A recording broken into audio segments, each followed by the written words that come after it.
Do you like comic books? Do you like all types of nerdy shit? Do you like hearing people discuss these topics? Do you like hearing one guy talk to himself for an hour about this kind of shit? Well, then you've come to the right place. Welcome to the Bat in the Hat podcast, hosted by me, Secret Identity Man. This is the intro to my podcast, innit?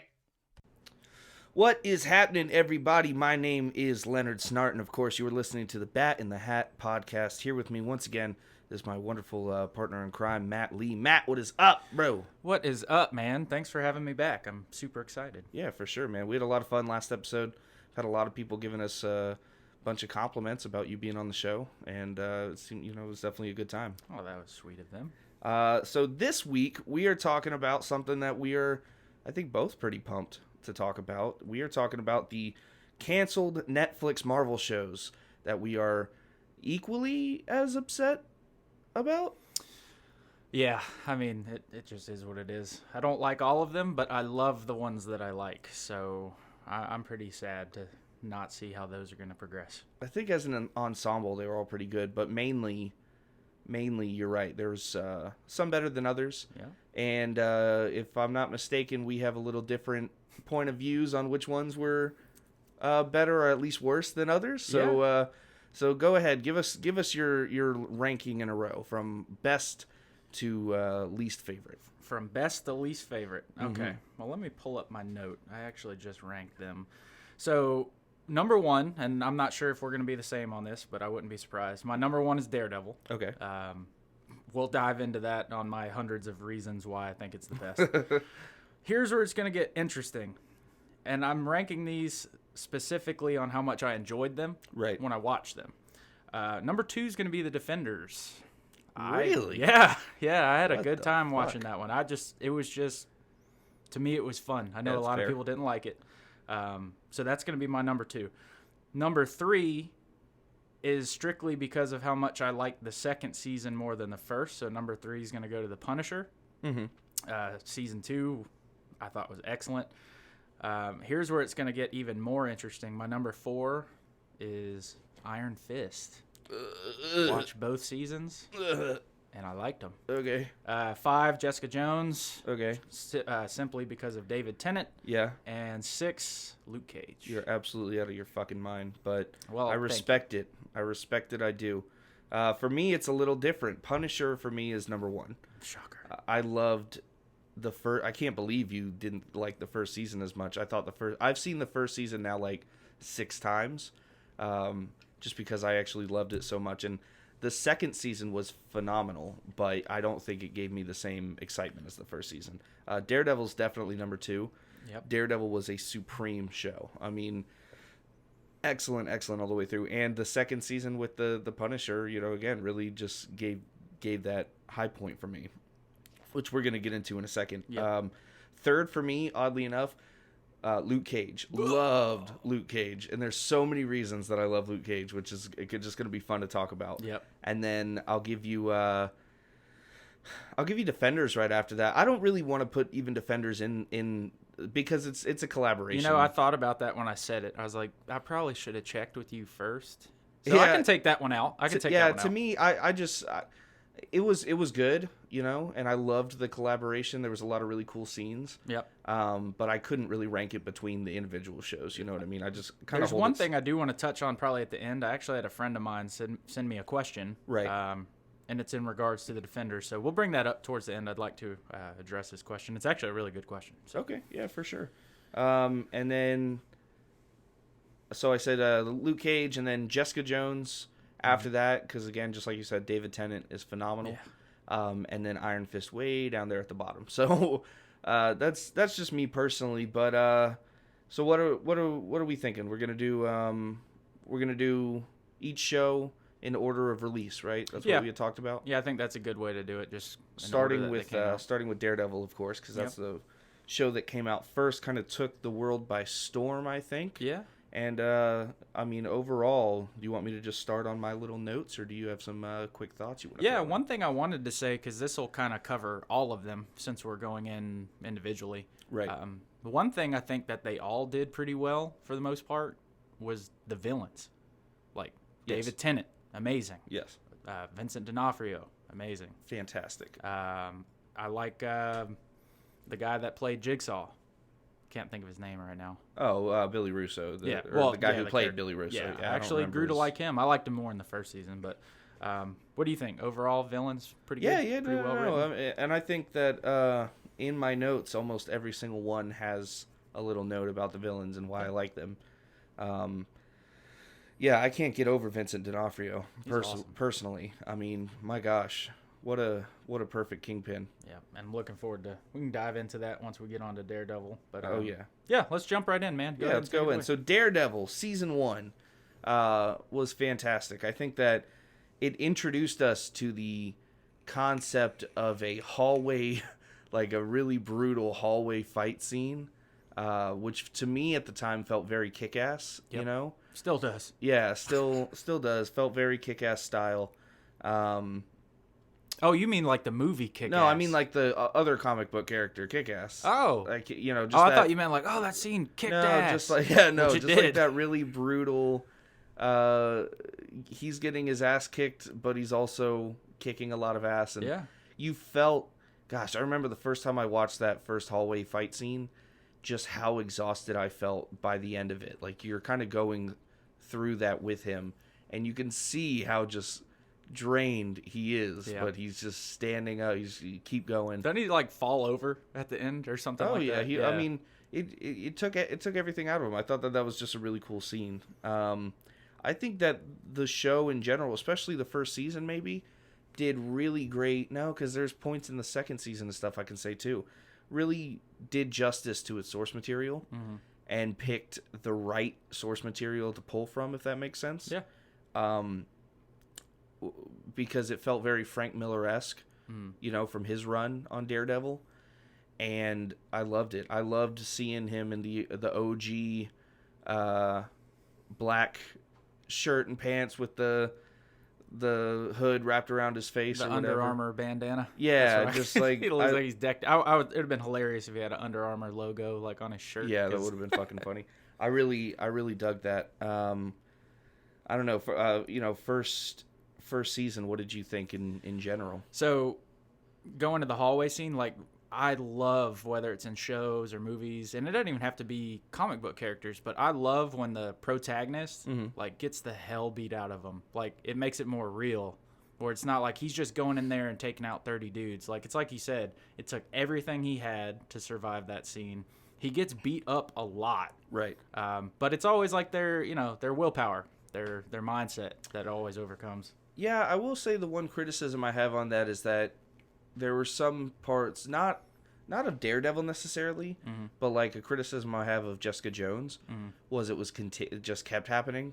Like she just kept getting her ass kicked a lot. Oh, she was just drunk all the time. She was just drunk was all the time, hammered. wasn't she? She was always without or never without some whiskey in her hands. Yeah. The no, it just, you know, at some point you want to see them be the hero. Yeah. You know, you want to see them kind of triumph and not just keep getting, because I think at one point somebody had mentioned to me once, when they keep getting their ass kicked, and then especially those scenes where, like, if you go back to like old anime or stuff like Dragon Ball Z and stuff, I know it's, you know, a separate issue, but you see them, keep getting their asses kicked, and this villain reigning supreme over them, and then somehow at the last minute they pull this something out of a hat and take down the person who was not even struggling again. You know what I mean? It just feels super. That's what makes them the hero. I don't know. It feels super forced.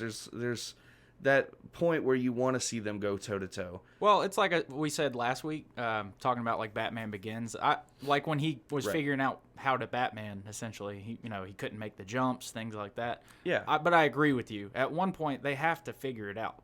They Right. have to start, just being the hero, like you said. But No, overall, yeah, that scene, that was kind of a game changer. I remember the first time I saw it too. And the cool thing is either they do a really good job at making you think it is, or it is shot in like one shot. Like there's no breaks in the action.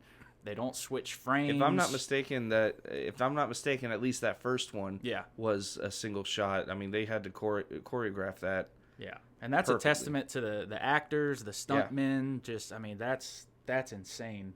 It's You know what I would have really liked to see? Because I just mentioned the suit, the original black hooded suit. Mm-hmm. I'd love to have seen that gold and red, the first Daredevil suit. When he first put the and now I don't know if I would have actually loved to see it, but the nostalgia in me thinks The that thought, that you yeah, love the thought of it. where he had the red chest, but his arms and head and Or legs gold. and all were just yellow. I just think that would have been super weird and neat to see. At least I really love when they do like Easter eggs where you get a glimpse of it. Yeah. Like in Aquaman, when Black Manta was kind of building his his helmet, and he made something that looked like another version of Black. Like if Yeah. you watch the old like Legion of Doom cartoons, Like that he built variation that of helmet in the process of building the new helmet, and I just thought that was He's like, super this cool. sucks. Yeah, it was such a throwback. That stuff is really cool.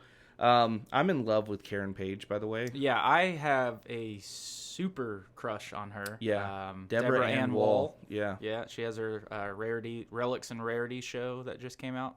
It's all about Does she? D&D. Yeah. Really? Yeah, her and Joe. Well, I don't think Joe Magniello is on the show with her. It's her show. But Yeah. I know they're both big D&D people, which is Really? awesome. Oh yeah, I had no idea. Joe Magniello is huge into D&D. You know what I'm talking about, right? Deathstroke. No, yeah, of course. But yeah, Deborah Ann Wall, she just started I think it's an online show, and it's all about D&D. Really? They might play, I think it might be a new game she made, but they had like Charlie Cox on. They have Really? Yeah, she has all kinds of cool guests. It's awesome. That's so cool. Yeah, speaking of Joe Manganiello, did you see that there were new photos that just surfaced with him meeting the Batman so now people are getting a little confused because there were these new photos that surfaced with him still being somehow involved in a Batman project or What like actual like set photos, yeah, or- like set photo kind of stuff. I have not seen that. Yeah, it and I was don't want to because I'll probably cry. Yeah, I don't know what to even make of it. I don't remember. I know I clicked into it, but I couldn't even tell you what it was. I can't remember. It was like 2 days ago, but I'll have to check that out. yeah, big fan of Karen Page. I loved her. So when I was young and impressionable and didn't know what good television was, I watched a show called True Blood, Oh boy. and she was one of the main characters in True Blood, Deborah Ann Wall, and she just to me always seemed like this bratty little redhead, 17, 18-year-old bratty little redhead. But I don't know what's different about her in Daredevil. I'm in love with her. She's gorgeous. She's a great actress. Yeah, she The is one beautiful. criticism I would have is that through every season, especially her cameos in The Punisher, she does this very just the same breaking up her words when she talks to show her like angst. I guess it's super weird, but it works. It works for her. She's fantastic. The cast in general, man. Foggy. I can't remember his name. Dude, I always think of, you saw The Butterfly Effect? Yeah. So I always think of him in that movie for some reason. That's He like was in Yeah, that he was. was him, wasn't it? Yeah. Man. Yep. But no, he's so I didn't know, like, I'm not gonna lie, the first couple episodes, the first time I watched season 1, I wasn't sure if I was gonna like him per se, but no, you're right. He killed it. I like love Foggy. him. Yeah. And not only did he provide a little bit of comic relief, which was my favorite part, is that not only did he provide that comic relief, but he also was a badass. Dude was not afraid to lawyer. So one thing I will say, and I don't want to jump like too all over the place, but and this happens a lot, and I think it's a point you've mentioned before where people just get mad about stuff, and then it like drags throughout the whole season. Mm-hmm. Him and Karen Page, I just remember like when they either find out that he's Yes. Daredevil, then they're all pissed off, and you're like, oh my god, will you Yes. please just shut up? That was my only criticisms on them. Yeah. Overall, their characters are great, but yeah, once they did the whole "I'm mad at you because you're Daredevil," Yeah, but what was that really great scene in the police station? Was that during the Defenders? It was during the Defenders. And he brings him the suit in a fucking paper bag or whatever. I thought because that he's wearing was, like a towel. yeah, I over thought his that was pretty great. Yep. Yeah, no, we talked, what was that, last week when we were doing the other podcast? We talked about that, people getting mad about Yeah, stupid things. that's what it and- was. Yeah. Oh, it drives me nuts. The I hate that. But no, he's great. You know who maybe I wasn't the biggest fan of, and I can't tell why, so don't even ask me. hold on, let me try to guess. Season 1? Season 2. Season 2? Uh-huh. Season 2? I don't know. Electra Nachos. Wasn't a fan of Isn't that a Mexican appetizer? I Electra wasn't. Nachos? I just wasn't a fan of her casting. I don't know what it was. She was kind of like their take on that dynamic with those characters was interesting. I think it was pretty accurate. I mean, it was To good, the- but to the with comics, her, at least. like what you said, I don't know. Like there was times where I'm like, yeah, she's cool, and then some I'm like, Because she was very pretty. Obviously, she was beautiful. I loved her accent. I think that there were a couple of times in my criticism while watching the show where I was like, "Oh shit, that's Electra," but not all the time. Right. And I couldn't figure it out. Loved Stick. I thought that he was. That was great casting No, he's for awesome. Stick for sure. What was Kingpin's right hand man's name? Because I really liked him too. The one that Karen killed, Oh, Mr. Wesley. Wesley. Yeah, I really liked Mr. him, and Wesley. he's in John Wick. It's funny to see these people in other things. He's in John Wick, Yeah. and a completely different character. But I liked Wesley. Like he was pretty cool. yeah. Short lived. I thought that was yeah, it was really short lived. Mm-hmm. Speaking of just excellent casting, let's just get into it. Kingpin, man. Again, Vincent D'Onofrio. How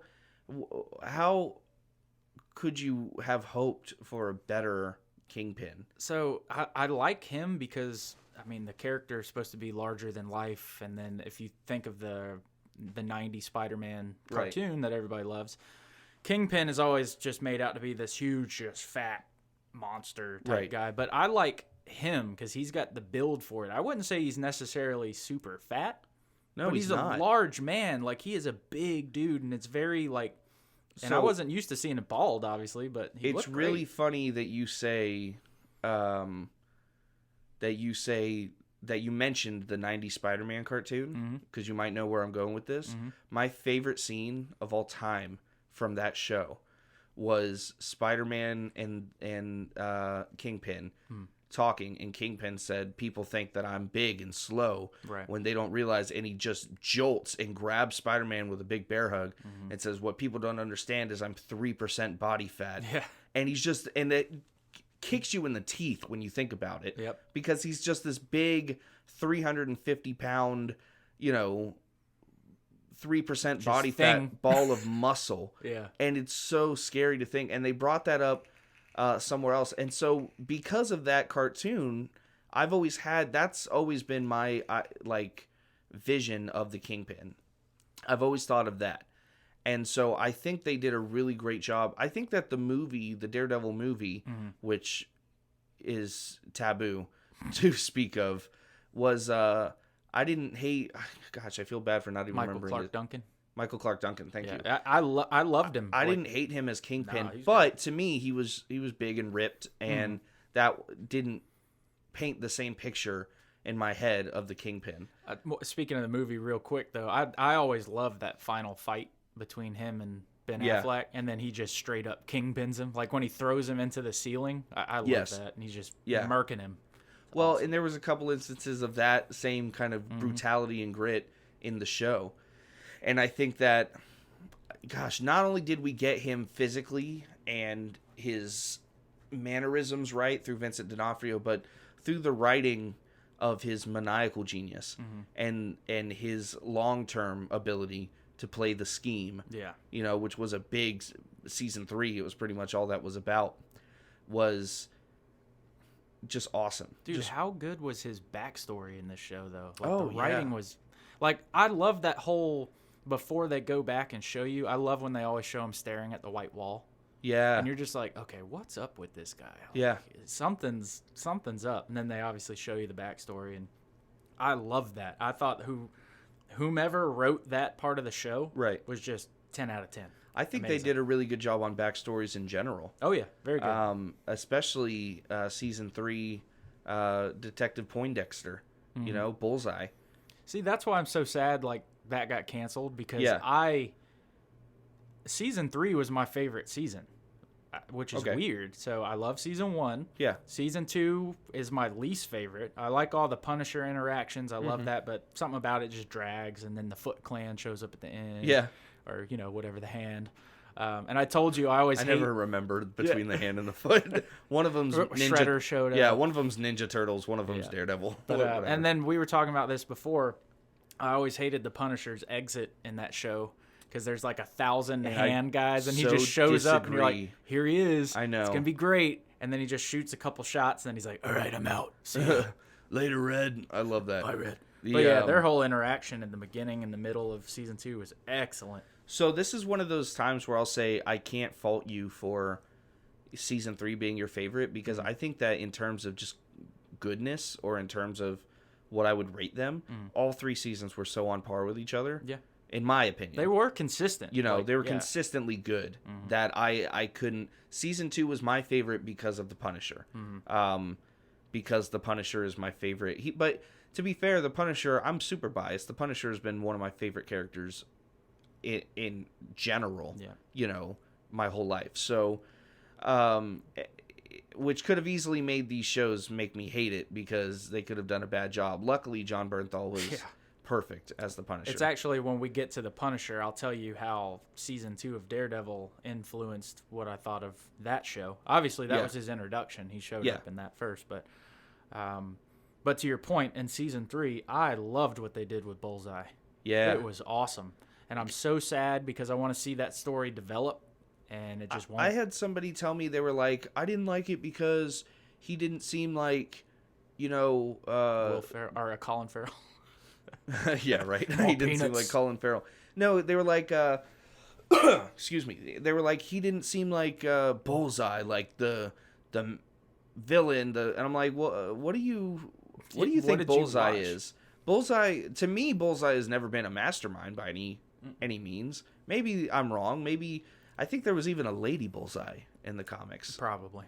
But he was a puppet. And maybe he wasn't a puppet in all of the comic books, but it played that part perfectly, because while he was going through his psychotic breakdown, he was being mad manipulated by the one true mastermind of the show. And that's to your point, to show his genius, because he was straight using him, playing him like a fiddle from the beginning, and you find that out later, and you're like, holy crap.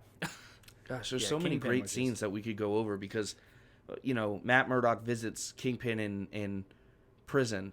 Yep. And he just gets his ass kicked by Kingpin in that room. Daredevil knows how to do prison scenes. Yeah. Thinking of the Punisher and his little cell block walk, and you're right.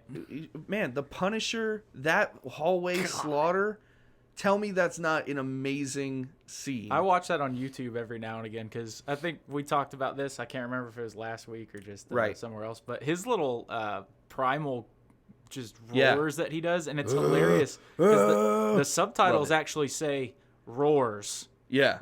So, but when he does little, that's, oh man, I think it's great, and it carries over so well through the Punisher and through, you know, season 2. Yep. And man, he really embodied the Punisher, just the same way that Charlie Cox really, to me, embodied Daredevil. Yeah, let's talk about him for a minute. Charlie Cox. Yeah. I guess we haven't talked about the main character of the show yet. Oddly enough, I don't know how much there is to say. He's so good. He's very so good. He He's is really great at good. acting blind. He's really good at. I was just gonna say he's really good at pretending to be blind. Dude, when I see him in photos, like, you know, at cons or whatever, and he's looking straight at the camera, I'm like, that's weird. Yeah. Like, I expect him to be looking off in the distance. He could do a really good. He could get himself in a lot of trouble someday, if he ever decides to use that to his advantage. Like, but I think similar to Stephen Amell and Arrow, like Charlie Cox did most all of his stunts, right? Because he's like in really good shape, and I'm pretty sure he's but keep in mind there wasn't a whole lot of. It was different from Arrow in the fact that Arrow had a lot of grandiose kind of ridiculous stunts, and I don't think Daredevil did. It was mostly fight choreography, which he did all himself. See, it's funny, in season 1 of Arrow, I told my roommate when we were watching it, we used to watch it religiously when it came out, I always thought that they were trying to cast Oliver Queen and they couldn't find him, and Stephen Amell was the stunt man, and then they were like, you know what, he's attractive, just let him do it, 'cause I think he's an awful actor. He's just not good. He's not Stephen Amell? Yeah. I don't think he's a good actor. So dry. I think he just has like one mode. Yeah, that's exactly Or it. he made one He choice. has one setting, and it's Yeah. mediocre. I at think best. he's loosened up a lot over the season. Again, and we talked about this last time. I've stopped watching those CW shows. He was so terrible as Casey Jones. I don't know didn't- if you saw that second Ninja Turtles. I he was didn't. in. He was so bad. I refused to watch. I saw the first one and I was like, no, I hate this. And then I didn't watch the Well, second one. The first one was light years better in comparison. I saw a thing the other day that said Supergirl in danger of being canceled due to no. poor ratings, and I started laughing, and I felt so bad at the fact that I was laughing because I was like, yeah, I hate it. I did read, I think last night. What were you telling me is the big crossover event about to happen? Is that Crisis on Infinite Earths, and that's going to end Arrow and Legends. okay, so Yeah. they're gonna keep doing Flash. I thought Flash was ending as well, but Well, they apparently said Godspeed's coming. Godspeed is coming this season. But that's not the Red Death, right? No, that's Okay. going to be next season. Oh wow, so they're planning a couple years out, I guess. Well, again, I thought that 5 or 6 was going to be the last season. So I think they're in 5 now. Maybe 6 is going to be their last. I don't know. I can't keep up. I'd lie to myself and say one day I'll go back and like watch it all because I gave up seasons ago. But I don't know. It'll probably never happen. Yeah, I again just really no interest. No interest at all. But yeah, these that's what hurts so much about these fucking Netflix shows being Yeah. canceled. They're so Because good. they're great. Well, they were so good. Honestly, I watched Jessica Jones, and even though Jessica Jones and Iron Fist were not my favorites, I watched them because they fit in the universe. There were still a lot of good parts, I think, to them. Like their worst shows were better than the CW's best shows, in my opinion. Yeah, Except for Arrow season 1 and 2. Though that was great. I think Arrow season 1 was solid. Season 1 through 3 was actually pretty good. I think that again, Flash, the first couple seasons, Yeah. even maybe up until now, maybe the first 4 seasons to me were pretty solid. Again, they just all got very CW, got very soap opera, yeah, they're and I very just don't give a soapish. shit. One Tree anymore. Hill. One Tree Hill, yeah. So the last couple things on Daredevil I wanted to talk about was the rooftop scene between Punisher and Daredevil, Straight from the pages. straight from Awesome. the pages. So good. Was that the Frank Miller run, or was that a different? I don't It's remember. like, isn't it the most popular issue? Yeah. Because it's a Daredevil issue, right? It's not a Punisher Yes. issue. It's a Daredevil issue. Yeah, man, I was like looking it up after. I mean, obviously I'd seen that scene before in comics, but Yeah. I was like, dude, this is The dialogue. scene for scene, line for line. I just think So that good. I was gripped immense. Like there was nothing that could tear my face away from the screen. Yeah. While their dialogue was so, and when that old man came out on the rooftop and you saw the 1911 in the Punisher's hand, and then he started talking to the old man, and the guy was like, "You a Marine?" He's like, "Yes, sir." And they started like it was so crazy how good that scene was. And John Bernthal, to agree with what you said, he really made that scene great. 'cause Yeah. In Daredevil, you got the Punisher. Like, you didn't get much Frank Castle. That's what the Punisher show was Right. for. In Daredevil, you got strictly the Punisher. Like, he just came out guns blazing, already having the skull. Like, it was awesome. Well, so you know what's the thing that I think is funny about the Punisher in these shows is that there's a lot of times where in shows like this, you'll have a character he's a good guy and he means well, and he keeps trying to make, probably again like Arrow and the stupid CW shows, they keep trying to make the right decisions, but ultimately it's never, you know what I mean? Like it never works out because like we're all like, well, you know that the selfish decision sounds good, but it's never actually going to work out. No, the Punisher makes these decisions that seem really selfish, but they ultimately end up working. Like he just knows best. Yeah. I've never once through Daredevil or the 2 seasons of Punisher like doubted Frank Castle. Well, what he told him, too, was like one of the best. I mean, take it just in respect to all comics and characters. When he tells Daredevil, he's like, I finish the problem. Right, yeah. You let it come back. Yeah. It makes you think of Batman and Joker, because many people have told Batman, like, yeah. just end this, dude. 100%. Thousands of people have died. And I think that, and you know what a stupid Batman fan I am. Yeah. I mean, guys, if you guys are listening, I have just nothing but Batman tattoos and Joker tattoos all up my arms. But the the main problem at this point is how many people are you now responsible for dying Yep. because you couldn't put them down. That's why I've always now I don't think I could ever take a life unless in a self-defense situation. Dude, You I know don't what know. I mean, I have no idea. I think that it's one of those things I couldn't say unless I were put in that position. I carry a firearm every single day. I pray to God I never have to use it. You know what I mean? Yeah. Like, I never want to experience that. But in that being said, when you're on the outside looking in to like these situations, even though they're fictional characters, I identify more with the Punisher than I do with Batman in that regard. You're not fixing the problem. Yeah. These are murderous terrorists. Yeah. You know what I mean? and it's a guarantee. Like, it's not like he might come back and hurt somebody. Yeah. Like, using the Joker is an easy example. Yeah. It is a guarantee. If you do not end him, he will Right. come back and kill hundreds of people. 100%. But hey, it furthers the plot, so. Yeah, I just never fully understood that. So, But but yes, again, that's what I love about the Punisher. it is one of those things where I guess it gives us more to go on or gives them more to write about. Furthers the If to plot. be fair, if Batman ended the Joker, You just retire. The other guys are just we wouldn't bottom have the 100 years of Batman we're getting. You know what That's I mean? true. Like, we wouldn't get all that. That's true. So I get that. The Punisher, I think the thing about the Punisher is he's never like his main villains, who I guess you could Baron Zemo and like, you know, some of these other Jigsaw. Jigsaw, he can't kill them.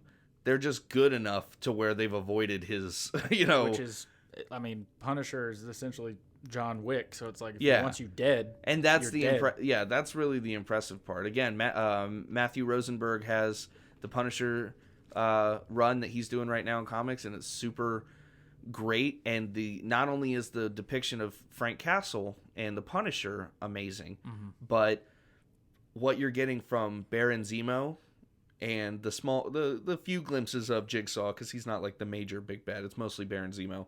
What you're getting from them is equally as like interesting. Baron You know what I mean? Zemo, like the one they half-assed did in Civil War, the movie. I wouldn't say they half-assed at all. I actually thought that he was really great in that.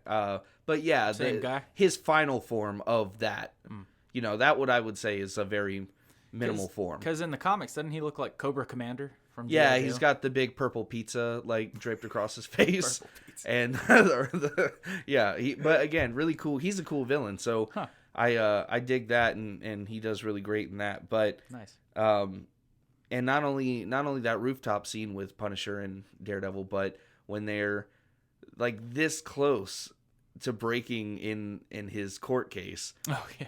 and I killed him, I kill him again, I keep fucking killing. Like, it was so, he's like, that's what I do, I kill. And That's like when his PTSD truly just takes over, and he's like, ah! Which But you I'm find not, out- and I'm not trying to mock. I know that's a no, real for thing, sure, but you find out it's because somebody threatened again, and they were like, if Yeah. you know it's good for you, you're gonna, you know.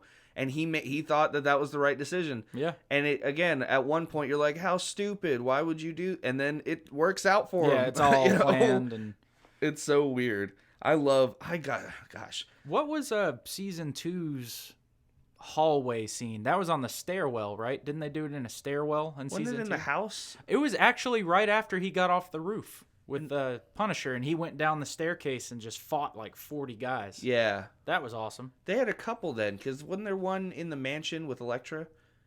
They broke into Yeah, that. they went whole ham on the fight scenes in Yeah. season 2. Again, good stuff. Now, I will say the thing about that side of season 2, I don't remember most of it.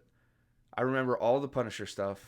Very little about the I don't think I You paid mean- as much So attention. it was Punisher season 0.5? Yeah, for you? it really Okay. was Punisher season 0.5. That's a really good way of, because again, he's so interesting. I just wasn't interested in Elektra nearly as much. I didn't care about And as Daredevil. much as I like Stick, I don't need that much exposition from Stick. Does Yeah. that make any sense? Yeah, no, I get it. I want him in little bits. He was borderline annoying towards the end of season 2. Yeah, But you he's know so what? funny Yeah. that you kind of just deal with it. You're like, okay, this guy's I will hilarious. agree. I will 100% agree. Do you have anything else? I don't have too much on season 3 because it was kind of just a recollection. Oh, you know what I will say about season 3? Karen's backstory was so interesting. Oh, yeah, that whole episode about her. Yeah, everything origin? about her and where she came from and her brother. Gosh, that stuff stuck me in the heart. That was so weird you said that because I don't know if everybody was like this, but when that episode started, I kind of did the whole "this is a filler episode" kind of thing. I had the exact same thought. But, I was like- like, oh, what the fuck are we doing? But like 15 minutes in, I Yeah. was so like dragged into it. Yeah. I could not look away. Well, I don't think it And- ever gave us a hint No. to this, did it? No. Because we didn't know anything. I mean, and it I don't was think we asked the great. question. But all of a sudden now we have all this background. Yeah. You know, her mother who had passed away and her father who was kind of a dick and Yep. Brother. this who she- diner that they were and her brother who loved her and Yep. she dated this complete douchebag. And she was selling drugs in college. It was just this crazy. Yeah, she's completely. It like just showed this whole different dynamic to the character, which Yeah. had such a hit overall. But man, that was a good episode. It was Yeah. so well done. Completely just took out everything else about Daredevil. It had nothing to do about Daredevil at all. 100%. And it was probably one of my favorite episodes of the whole season. Super. And you know what was weird is after that I thought we were gonna get one like that on Foggy, Mhm. and we didn't. And I was almost disappointed because I was like, oh, I was kind of hoping there was some secrets to. But If it was that good with Karen and Yeah. they give it the same caliber, yeah, that would have been but great. then we also realized, he's been with The blonde, no Or- what's Daredevil's actual name now? Matt Murdock. Matt Murdock. He's been with Matt since like the very beginning of college, and like they Yeah. just clicked. So there's probably not unless we want to see some shit about him in high school. That's true. Probably not in love. We also kind of lost. I completely forgot about that blonde that he was with. Yeah, because that's another thing too. She was just there, like when they needed to have somebody in the scene with Well, him. not I only guess. that, but Didn't like really they build were on her at like all. when they got together in the first season, Mhm. she was a bitch, Yeah, but it was like this weird, I don't know why I'm so attracted to you kind of thing. But then they were hooking up, and then all of a sudden by this point they're like mad in love. yeah, they've been together for Yeah, like- ever, but they barely show her at all. So I you're know, just like, and that's oh the yeah, thing I'm that supposed to bugs me. remember that's like the love of his life or something. I Yeah, don't because know. you're like, oh yeah, I forgot about her, and then no, they're like legit in love, and it's so weird. But yeah, overall, so we know Daredevil was your favorite, correct? Number one on your list. Yeah, that's my favorite. The Number two on mine for sure. Even you know what, I could even tie it with Punisher if we're allowed, because, well, it's my show. We can do whatever the No, fuck that's we fine. want. But you know, I'm fine with ties and I think that it's just so there's not enough good things I could say about it. So as other than that, on a scale of 1 to 10, just as a show in general, yeah. on the vast pantheon of great and shitty TV shows, what would you rate Daredevil as a whole, all 3 seasons as? 10 out of 10. I mean, I love Really? it. Yeah, I will say it. Like I told Okay. you earlier, even season 2, like that was my least favorite. But Uh-huh. in the grand scope of the whole story, it's a 10, man. Okay. I can't say it's not a 10. I give it a 9 only because I have this weird in my head of I don't believe in the perfect anything. Well, That's just me. Like, I know that sounds super I know that's the douchiest thing I could possibly say, but I'm sure I you'll think top yourself. everything has Give a it little time. room for improvement. You know what I mean? Yeah, that's but the one I'm most disappointed that won't continue. that so- and Punisher. Yeah, I could so- go. And again, you know what? I'm a really big Luke Cage fan, but even if that never came back for me, Mhm. if I still had Punisher and Daredevil, Yeah. I'd be okay. Because, like, real fast, what you had mentioned before, somebody told you that Bullseye didn't seem like Bullseye. Right. I fully expect that's what season 4 would have been. Yeah, we could have So- had a lot more character development, and Oh, that's what they did really good. I think a really good job at was character development. Yeah, they just knocked it out of the park. It was like Law and Order mixed with. It was like a crime drama. That's why I like the Dark Knight so much too. Is Right. just I love that. It's not just a superhero story. It's That is It's a that crime is drama. why I'm very excited for the prospect of Matt Reeves' Batman movie, Yep. because it is going to be mostly. They said you're going to get a lot more Bruce Wayne and a lot more Batman in his detective mode rather than, just the action packed fights and fast paced stuff. And I would kill to see he akined it to a noir style detective film, and I would love that. Are you kidding me? That sounds amazing. should be dope. That's why I'm so worried about this Joker movie. I still don't know what to make out of We're it. all still gonna go see it. Oh yeah, And it's probably gonna be awesome. opening night. Gossam? It's gonna be awesome. It's gonna be awesome. It's gonna be awesome. It's gonna be fucking So- awesome. So Daredevil is a solid 10 out of 10 for me. 9 out of 10 for you. Yes. Um, Which brings we us move to on? our next category, or our next show, which is Jessica Jones. Jessica Jones for 500. Jessica Jones. I have so few notes written down for Jessica Jones. I'm sorry, I'm not a big fan. Yeah, we're going to get through this pretty quick. Yeah, thank you. How'd you feel about Jessica Jones? I've only seen season 1. Really? You didn't watch season 2? No. It was actually pretty good. And it's, you know what, it's funny because I'm going to have a lot of positive stuff to say about season 1 too. It's not all bad. First of all, again, David Tennant Yeah. as Purple Man. So good. To be fair, I'd Wow. watch David Tennant in anything. That's true. He is very good. He's but really. I was a big Doctor Who fan back in the day, and he was just a great Yeah. him and Matt Smith were both really fantastic doctors. But I would watch him in anything, and so him as the Purple Man, wow. So in season 1, to me, it's a two-parter. It's the first half before he shows up, Right. and then once he's introduced, it just completely changes, and it's Okay. so much better. Yeah, I think, man, I don't even know what to say about that. Because I think I didn't like Jessica Jones for the same reason that just last week we were talking about the Batman films. Mhm. What was my whole point? You can't have a good Batman movie with a bad Batman. Yeah, it's a pretty good point. You can't have a Is Jessica it the Jones. actress or just I didn't like her. I didn't like her as Jessica Jones. see? I was okay with Kristen her. Ritter, is that her name? Yeah. Yeah. I was okay with her, but I can see where you're coming from because at Uh-huh. the same time I'm like, but here's something funny. I'm just gonna throw this out here. I don't know why I thought about this like a week ago. I was watching Rogue One, Star Okay. Wars. The girl that plays Jyn Erso, Okay. I think she would have been a good Jessica Jones. She also played.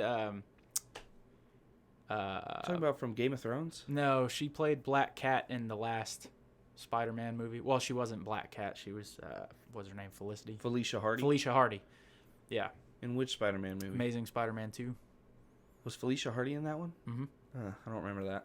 But yeah, anyways, the chick I know her best from Rogue One. I think she would have been a good Jessica Jones. Wasn't the girl from Game of Thrones who played the blonde dragon queen? Wasn't she in one of these?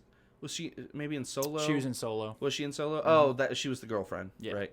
Ah, gosh. That's Daenerys. She's Yes. the mother of dragons. yeah. Khaleesi. Beautiful. Beautiful. She's alright. She's Sarah Connor she's also. She's alright. Yeah, she's alright. She's Sarah Connor's in what? The new one? Yeah, that last Terminator, which your Matt Smith guy, your other doctor. He Oh, played, Genesis. yeah, I he didn't played see- Skynet. Yeah, I never saw it. I liked it. The new one looks so bad I can't even comprehend. Is there a trailer or something? There's released images and it looks Isn't so. what's her name? The The old- original Sarah Connor coming back? I don't know. It's an old lady with a lesbian haircut, Oh, boy. and the Terminator is this skinny Twilight sparkly looking dude, Sweet. and it's so weird to look at. I don't Right. know. Jessica Jones was not that good overall. No, so here's the weird thing is that the story was pretty all right. You know, you got a lot of really good flashbacks and like exposition and Mhm. like. I think that there was actually a lot of merit in the show itself. Yeah. And some really interesting twists and turns that kept the mystery alive. The first season, I like how much they emphasized that like the Purple Man just ruined her mentally. I mean, she was just haunted by him. That was one of my favorite parts is that she was fighting through that Yeah. pain of he didn't just fuck with her. Yeah, he destroyed her yeah. and she had to deal with that. And there's a point from Daredevil I meant to bring up, but it's going Right. to be the same point for this. In both of those shows in season 1, they did such a great job of building like this sense of tension while you waited for the main Right. villain to appear. And they didn't appear until about almost halfway through the season. Right. And when they did, it was worth the wait. It was awesome.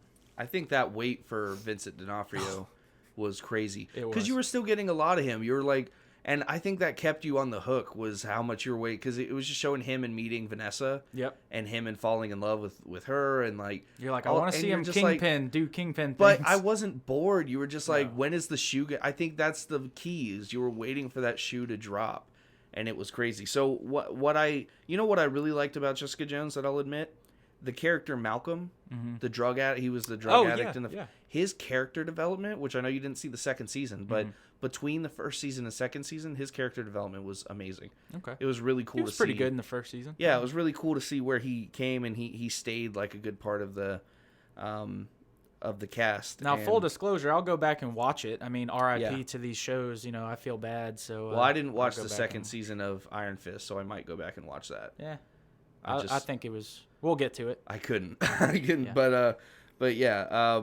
That's all I have. So my big problem with Jessica Jones was really that she in the comic book she's really kind of a badass, and I think Kristen Ritter did a good job of talking tough and acting like a badass. I think that when it came to showing her strength, again, she got her ass kicked a whole lot, and other than a few scenes sprinkled throughout, she was about as strong as a really strong man, like an average guy. Yeah. I did like the fact that to me, they made it seem like, yeah, she's very strong, Right. but she's still very human Yeah. and can get hurt. And like, I always had that sense of she's going to go blazing into this fight, but at Right. any time, I think somebody could kill her. Not like Luke Cage, who can just walk in and just be like, That's why I like whatever. Luke Cage so much. I did like their interaction that Yeah. they had too. That was All the pretty good. fucking that they did. Oh yeah, that happened too. I was about to say there wasn't much interaction unless you're talking about the interaction between their genitals, but you know, that's so. Anyways. Speaking of Luke Cage is our next. Oh, hold on, We have to Jessica rate Jones. Jessica Jones. Let's rate Jessica Jones. Where would you put on the pantheon of television? I'll say this is strictly season 1. To be fair, so Uh-huh. it could be my favorite show ever after season 2 or something. I'll give it a 6. Okay, I'm right there with you. Actually, I'll give it a 6. I might even give it a 7 because David Tennant gets a 9. David Tennant gets a 9. Yeah, I'll give it a 6 or even a 7 because of season 2. Season 2 was pretty intriguing and I'll watch it. at certain points. Cool. Luke Cage. Luke Cage. Did you watch any of Luke Cage? I watched the first 2 episodes, first 3 episodes, and people are gonna be like, "Oh, you don't watch Luke Cage." I spent a lot of time rewatching Daredevil. Like I watched Daredevil season 1 and 2 probably 4 or 5 times. While all of our listeners are thinking, "What a racist!" The only my show he God. didn't watch That's was the answer for everything. fucking now, Luke isn't it? Cage. Oh, I was sick. Oh, he's a racist. No, Yeah, I don't know. I love it. Luke Cage to me was a great show. The character of Pop in the barbershop, his kind of mentor, the person who had taken him in. So basically, he got out of prison that he was wrongfully kept in and experimented on, and that's kind of how he got his powers. He was experimented on by this kind of like Doctor or Professor Strange-esque, experiments. And gosh, so like I would just urge you to go watch the Oh, I scenes will. of that I'll go watch all of it. because it really was super cool. And so he gets out and he just is looking for new normal work, honest work somewhere that's not. He's from Georgia, it's where all the bad stuff went down in was Georgia. He's just looking to start his life over, except he's bulletproof, And Pops kind of gave him that shot. And unfortunately, he can't. He does have that heavy heart of I can't not help somebody, if I see it. So it's based in Harlem, New York, Right. which they did such a really great job of like representing Harlem and its super rich black culture. And dude, honestly, it was so cool to watch because when you're, excuse me, when they're showing you all of the different movements and music and restaurants and just everything that just feels. I had a couple of friends from New York who said that they're like, man, Harlem is not exactly like that anymore, but Harlem in its day, that was Harlem, you know, and it was really cool to kind of hear and learn about. It introduced me to an artist named Jidenna. There was a scene in there where Jidenna was performing for Cottonmouth on the stage, and I was like, man, this song is dope. And I looked it up, and now I listened to. Now Was I that have in a the bunch. first couple episodes? It was like in the like the 3rd or 4th episode. Because I did watch. Now I will say, again, haven't watched much of it, but the 2 or 3 episodes that I did watch, Right. I thoroughly enjoyed. I really did. Yeah. I love the actor who plays Luke Cage. Yeah. I think he Mike Coulter, I think. Yeah, I think he was just. I mean, when I look at him, that's Luke Cage. Like, Right. there's no Yeah, disconnect. he to very me. visually is Luke Cage. I'll agree.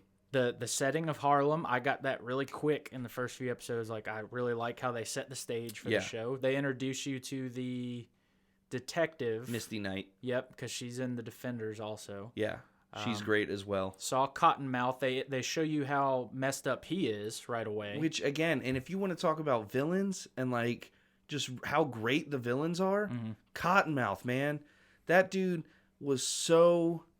So you have Cottonmouth and you have Mariah, whatever her name is, the Carey. congresswoman or the spokeswoman, who the public figure, and together they just are this sick and twisted duo of. Oh, that's right. Who played her, the Congress lady? I don't remember her name in real life. She's a really great actress, though. Is it a white lady? No, she's black. Okay, I couldn't remember. I'm probably thinking Sigourney Weaver from Defenders.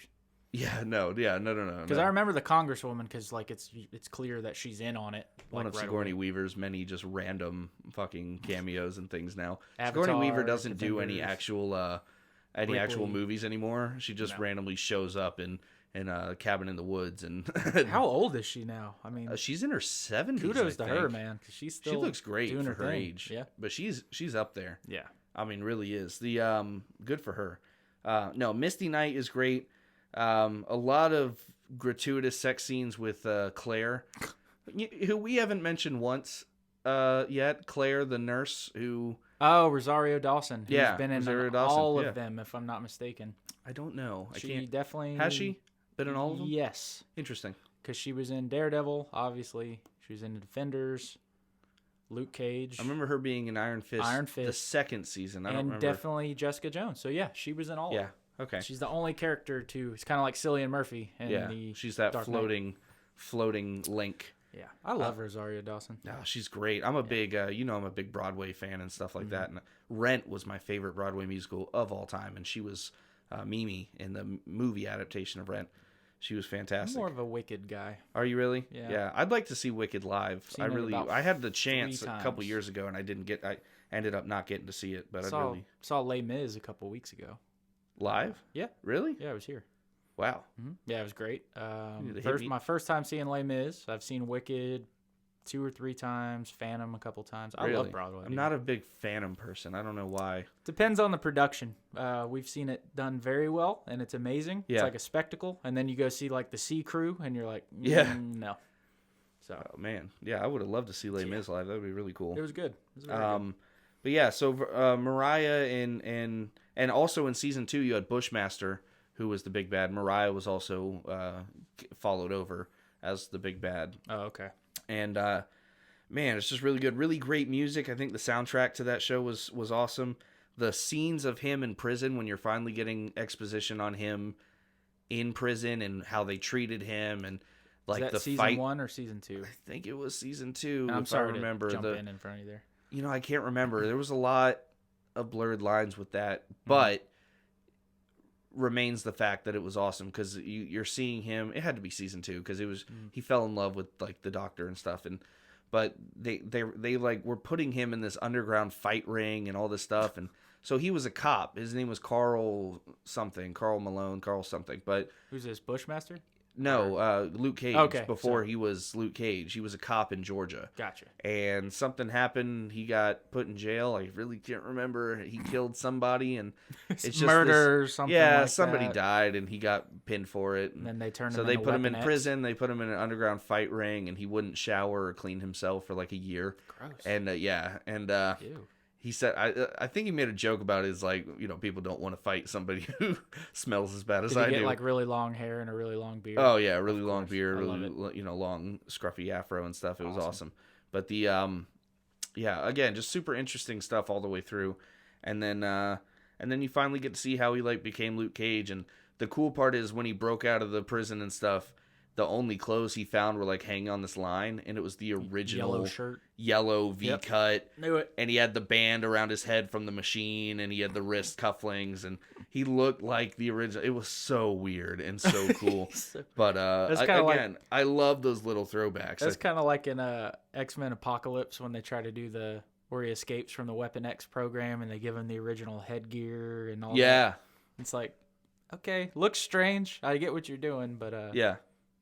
100%. I might actually start that tonight. I meant to start Luke Cage this week because I wanted to have a little bit more insight by the time a little more here. to talk about. But I was can gonna still do it so we could talk about it on the podcast. Yeah, but, yeah. you A little know, late, fuck but it. but hey, I can still talk about him a little bit. He was in the Defenders, and Well, again, I think that when we that do stuff.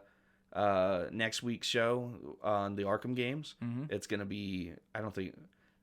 We don't even have to write notes. I'm gonna write notes just so we have like. oh great, I have to beat all the Arkham games in a week. Yeah, please. You're telling me you don't. Challenge accepted. It's It's gonna be Legend. Wait for it. Dairy. I think that I know those games so back and forth in my mind now that I'm not. I might play them just to have fun, but I'm not gonna try to beat them by any means. I'm just gonna write down all my favorite parts. And, I told you earlier before we started that I met Nolan North last year at MegaCon. Yeah. Well, he did the Penguin and Arkham City. yes. And thousands of other characters. Seriously, if you play Yeah. that game, he plays like random thugs Well, all that's throughout what the game. you'll see that with a lot of voice actors as Yeah. they do. Like you'll see, instead of them hiring a shitload of voice actors, you'll It's see just one guy. Yeah. But, he also did Deadshot. Oh, really? But because he's so good, I love Yeah. Nolan North. But here's the reason I bring this up. I asked him. I said, "Hey, how many voices did you do in Arkham City?" And he legit's like, "Dude, I have no idea. It's probably like somewhere like 1,000. I don't remember."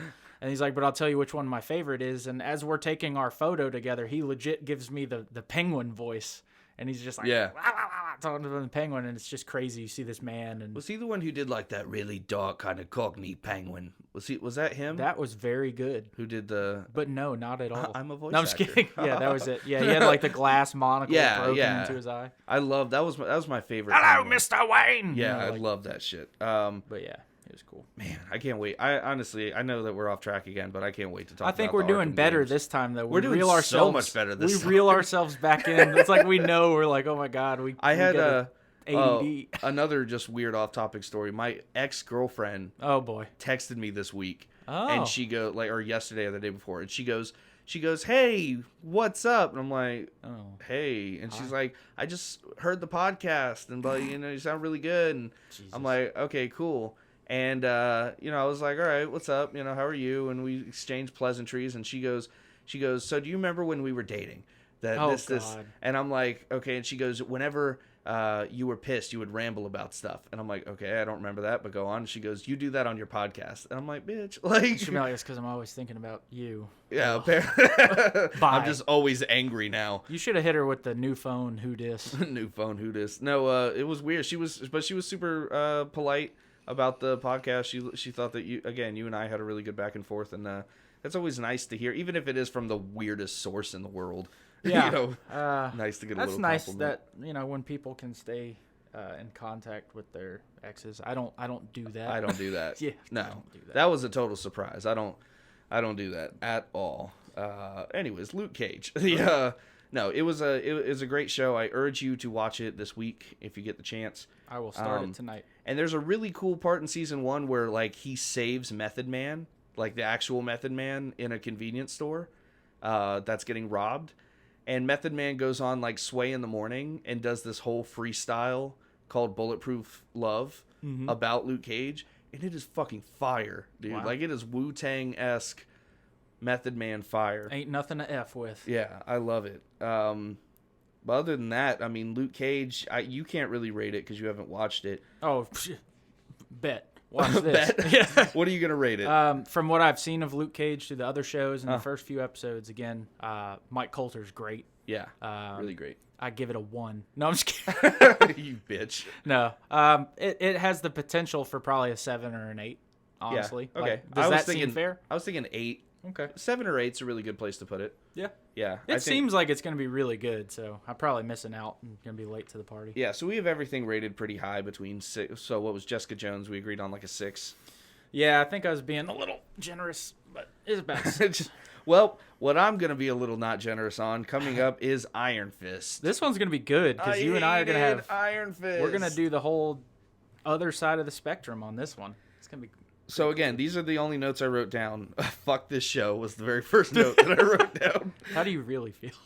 So you enjoyed it. I barely remember it, to be honest. I remember the first season pretty well. I don't remember the second season. I am the immortal Iron Fist, protector of Kunlun. the love interest. What was her name? Colleen Wing. Yeah, Beautiful. gorgeous. Oh. Wow, love her. Yes. There couldn't be a more male point of view on that, but She's in Game of Thrones. I don't know. Was she really? Mm-hmm. That's Yeah. interesting. I didn't know that. Yes, she was. Now I don't watch Game of Thrones, but it is always interesting to me now to see how many of those actors have been doing other things. Because a lot of times you'll have a really successful show, and maybe one or two people hit it big or do other stuff. There's a lot of people from Game of Thrones who have been like doing stuff. The one that I always think of, and that's a good point, is and what are you, like 17? How old are you? Me? Yeah. I'm 24. Okay. I'm 27. So you're 19. I don't know if you remember a show called Oz. Oh yeah, That was on the show HBO. about prison. Yeah, It was an HBO show, right? pushing the boundaries with that show, but Yeah. it's a great show. That's the one that I promise you, every single person in that show went on to do other things. 9 out of 10 of them went on to be in Law and Order in some capacity. Vincent D'Onofrio was great on Law and Order yeah. for years. I digress. Actually, J. Jonah Jameson / Gordon, he was on Oz, main character. That Maloney guy that I love J.K. was on Simmons? Oz. Yes, Wow. Okay. he was a main guy. I didn't know that he was. Tons of people from Oz went on to do other things. I've been really wanting to watch Oz. Somebody else was The giving- Mayhem guy from the insurance commercials, Allstate. Oh yeah. He's a main character in that He's in Brooklyn Nine-Nine now. show. Really? Yeah, he Oh, is. sweet. He's really funny in Brooklyn Nine-Nine. But I've been wanting to watch Oz. I've also been wanting to watch The Wire because somebody told me The Wire was really fantastic. Yeah, I haven't seen it, but back when I worked for JSO, there's a Yeah. guy that I knew that that's all he watched. Like, I think he watched The Wire in its entirety like 12 times. Really? He just constantly over and over. So one night I went up to him and I was like a total ass, and I was like, "So is this show any good?" And I swear he was just like, "Get away from me, please." It's like that scene from The Office where he was talking about Battlestar Galactica or whatever in front of Dwight, and Dwight couldn't say anything, and he's like, "Now is that anything like the original one?" He goes, "You know what? It's like a shot-for-shot remake." He's like freaking out. I love that. Iron Fist. So how about you take the lead on this one? Iron Fist. Iron Fist. Iron Fist was an awful show that I loved it. I don't know why. Season 1, Okay. watched it in like probably 3 days. It reminded me of something that would be on the CW. Like, it wasn't that good, but something about it, I don't know. Like, I was just drawn in, and it was weird because it was like I was watching an Iron Fist show that wasn't about Iron Fist. Yeah. If that makes any sense, even though it clearly was. But We got way too far into the show before getting the power, like, you know what I mean? Yeah. Before him really using and utilizing. It was just a kung fu show at that point, yeah. and Danny Rand was boring, and See, a lot of people don't like him. I don't have any issues with him. Like, I think he was fine, I guess. But one thing that I do agree with, a criticism that's out there, is that the show that should have arguably had the best fight scenes had the like worst. the worst. yeah. Which is crazy. I mean, this is the Iron Fist. Like, Yeah. it should be awesome. I just wanted to see the Iron Fist actually be the Iron Fist. You got to watch season 2. My gosh. Okay, well, there's the other point. And somebody mentioned this. I think it was actually like on Kevin Smith's podcast or something. But I had been thinking this from like the first episode of Iron Fist, and they said it, and I was like, all right, I feel validated. I just wanted to see him fight the fucking dragon. That's all I wanted. Just go down there and fight the damn dragon. All I wanted was to see the flashback of him on Kung Lao or whatever the fuck it's called, and Kunlun. Kunlun. Did you is say that it? Kung Lao? Kung Lao. That's Liu Kang's cousin or uncle. Whatever, Kunlun. I wanted to badass see him hat. in the mountains of Kunlun fight this fucking dragon and have the thing etched into his, tattooed. Can you imagine into like his... a big ass dragon just be like, "Fight me, bitch"? Huh? I mean, but that's the lore, right? Yeah, He but defeated the dragon. can you imagine like sitting at that writer's table and somebody be like, "Hey, let's show him fighting the dragon," and they're just like, "Okay, but how do we do that? Like, what's that gonna look like?" So Mark Bernardin said that they could have even done it in an animated sequence to save money on, Oh, true. Yeah. and I would have been just as happy, to be honest. Yeah. You didn't have to go all Game of Thrones dragon with it. You could have done like a flashback animated sequence Yeah. Just and get made the it point super across. like old school That's funny you said Kung that Fu because movie. in season 2 they did do a flashback of some sort like that, Uh-huh. and it wasn't necessarily completely animated, but it was they gave it like a black and white kind of. Oh, I know what you're talking about. I did see that. Where they showed in the the woods. actual wearing the Iron Fist Yeah, mask. and he had but both his fists were glowing. Yeah. That was one of the previous Iron Fists. That wasn't Danny Rand, though. Yeah, but Yeah. the way they did that was kind of cool. I did think that was pretty cool. Yeah. But I think to bring in a dragon, you would have to CGI, and it'd be way over budget for these shows. So again, you could have done a total animated flashback, and I would have been pretty happy, as long as it was just dope. I did just fine without seeing the epic showdown between Danny and the dragon, known as Kung Lao. But yeah, no, Iron Fist, I enjoyed it. I know a lot of people didn't. I don't know. Like, it was just, I thought it was okay. What is that face? I was yawning. Oh. I just have a really ugly yawn face. Yes, you do. Thanks for letting all the listeners know that. It's good that they couldn't see it. It was horrific. Jesus Christ. I thought I'm you sorry were the that I had dragon. to see it. The dragon Kung Lao. God, what am I talking about? That is horrific. I am so sorry. I shouldn't have said that. But yeah, Iron Fist was okay. It was Yeah, pretty the first. silly. I will say that not all of the first season was terrible, but I just don't think I was as engaged with the villains and the side characters. I didn't care about his. What were they, best friends or brothers or brother and sister? Whoever the fuck they were, I didn't care about them. The people who ran, I was gonna say Queen Consolidated. Queen Yeah, Consolidated. whatever. Their- Rand Industries. There it is. What was it? They ran Rand Industries. Oh, did they run Rand? Yeah. Yeah. Well, their father, who was supposedly dead, I didn't. Yeah, even- he was just hiding in the basement for years. Yeah. like Well, he was decades. in this nice penthouse that was hidden. Don't tell anyone I'm alive. I'm Yeah. the guy from 300 that lost his eye. It was. They think I'm dead. I wasn't interested in any of it. You know who oddly I was super interested in? The lawyer who kept trying to help Danny and be like, I can get you your company back. And then he was like, no, I don't want the company back. And then you're like, what are you doing? But Get the company. You back. know what? You needed the company back, Danny. And another casting of a very lovely lady, the one that played the sister. I thought she was very beautiful. Oh, yeah. She was gorgeous for sure. She good. I just character. wasn't interested in the characters. The brother was hilarious because he's such a dick. And I can't remember any of their names right now. I don't know why. I would have liked it if he had his own Foggy. If he had like that. Yeah, they kind of just went all in with Colleen. That was like his one person. And then But- they made that apparent in season 2. Again, I only saw the first 2 episodes of season 2, but they made it seem very like you're your only 2 friends. Like you like him and Colleen were the only. They don't have other friends besides each other, and so everything just kind of falls at each other's doorstep. It was just I don't know. It was a weird dynamic. What the Meachums, that was their name. the Meachums? That's right. Yeah. So what would you rate Iron Fist? 1 to 10. I'd probably give it I don't know, because I had no problem just burning through those seasons. Because, Well, again, like this is your rating. well, no, and like I was telling you before, I like to rate them on the level of enjoyment when I'm watching it. Right.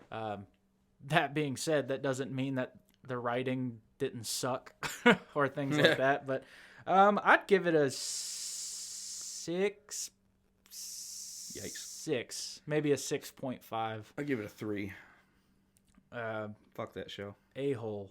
But no, watch season 2 because season 2's way better. All right, if you actually go watch Luke Cage, I will. I will watch season 2. But season 2, Iron Fist, like hopefully you'll just watch it. But they actually went the route of trying to have a big bad this time around. Really? Instead of just an Oh implied. yeah, it was the guy who is the other guy from Kunlun. Yeah. And I don't know, it worked, like having something to focus on as like a a villain essentially. Yeah. The first one didn't really have it. They were just like, the Meachums and Well, it was a lot of the hand too, right? yeah, I guess. I don't know. I don't remember. I remember there being a compound. Yeah, whatever. Okay, it's a 5. I I give it a think 5. it's a 5. Still giving It's it a a 5. 3. I'll reassess after I watch season It's a 2. 5. So where Which are we at leads now? us to my favorite show ever, The Punisher. Oh yeah. Oh, I was like, wait, what? We haven't talked about it yet. We talked about a lot of Punisher and Daredevil, but we need to talk about the Punisher. I guess we do. I have a lot to say. I have so much to say. I'm It's sure ridiculous. you do. You're gonna be. So let me start off since I loved season 1. Okay. Arguably more than season 2, but I think they were both on par with each other. Now I know you didn't think that season 1 we got the Punisher. You think we got a lot of Frank Castle and his angst. I disagree. I just thought that it was so the only thing I would change is that like that first episode of the Punisher, like which is a great montage that I absolutely loved, was him finishing off the All the Kitchen people. Irish and the Dogs of Hell. Was that what they were called? The Dogs of Hell, the I think biker so. gang, and then the cartel. And he's literally he has the 50 cal sniper rifle in America, and it shows the boss in Mexico, and he shoots across the border and snipes him through. I loved that. So the first montage was like, "Yay, this is great!" And then, like I've told you before, then right after he burns the vest, and I'm like, "Oh my god, they still found a way that the Punisher's been established, but now he's gonna be like, I have to start from ground zero." But I just Hate disagree because he hadn't been established. It'd been too quick for him to be established. He had a mission, and he felt like he was done with the mission.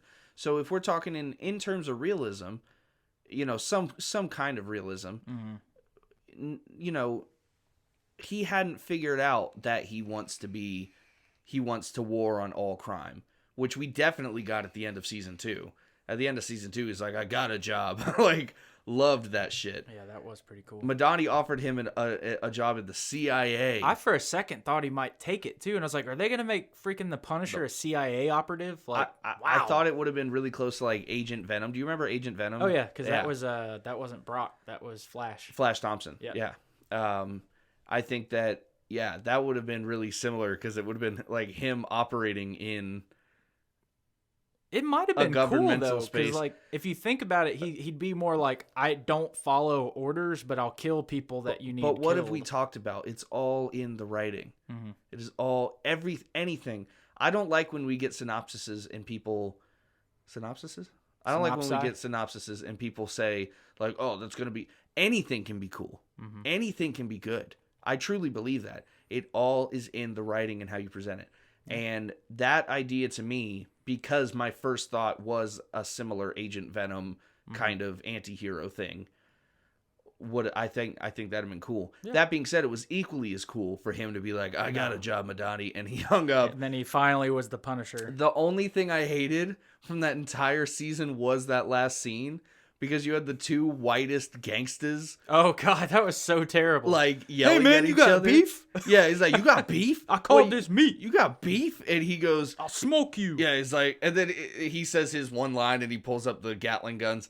That was cool. And then but he does his. yeah, the whole interaction was so weird. Oh, Like, it was you got terrible. beef? It was like Jamie Kennedy in Malibu's Yeah, Most it Wanted. was Two of them. so very much like that. Yeah, it was However, in the first season, it was so the reason that I was a big fan of it was it was so much in the psychology of the Punisher. We were going through a trip through his head. So we had him. He thought he was done. He had finally killed everyone who had to do with his family's death that he knew Or of. so he thought. That he knew of at the time, and he goes to find honest work as Pete Castiglione. Yeah, because what did he do? He just pounded brick walls with a hammer. Yeah. For like 24 hours I mean, straight. he had That shit was so. I was like, You thought that was dumb? it wasn't great. He but was literally, and when he let go of the hammer finally at like 2 a.m, and all the blood was on the hammer, he was working through shit, dude, and all he knew was metaphorically brutality. breaking down walls. Yeah, And Oh, literally. I see where they went there. Zing. But you know what I mean? Like all he knew was brutality and violence. Yeah. And so he had to find an outlet that he could do that in. And luckily, there was this gang of douchebags who wanted to act like, you know what's the thing is, they didn't even look tough. None of them looked scary or tough. No. And when he was doing like that whole like, he was like, 'cause I'll mess you up, man. Like, Oh yeah. it was just so much like, like, dude, you people got some don't do fucking that. balls on you, bro. Yeah. Good for you. It was a shaky start to that show. Now I did enjoy season 1. I really did. just kind of hit a lull for me. To summarize, season 1 to me was a decent show that was inspired by The Punisher. That's what it felt like to me. Gosh, I just don't. And again, to each his own. I'm not gonna like judge you for that. But I just don't see how you feel that way. No, it's weird. After seeing season 2, and I told you I really like season 2. I think it's gonna make season 1 better for me. Like, I should probably go back and watch it again because, like, knowing the whole grand scope of what they presented. Well, I and think it's gonna be again, better. I'm just a big fan of psychology, like in like seeing things that are, we're like getting that exposition into what they're thinking, not just storyline. So, like Lewis, that kid who was just angry and confused, and he was manipulated by the old veteran who was lying, and he eventually went and bombed those places, and he was a terrorist act because he didn't know what else to do. He dug that foxhole in his dad's backyard to sleep in because he couldn't sleep in a bed. He couldn't, the only way he could. I forgot about that guy. That stuff was so interesting to me, like that true vision of PTSD and what it can do to people was so ridiculously interesting to me.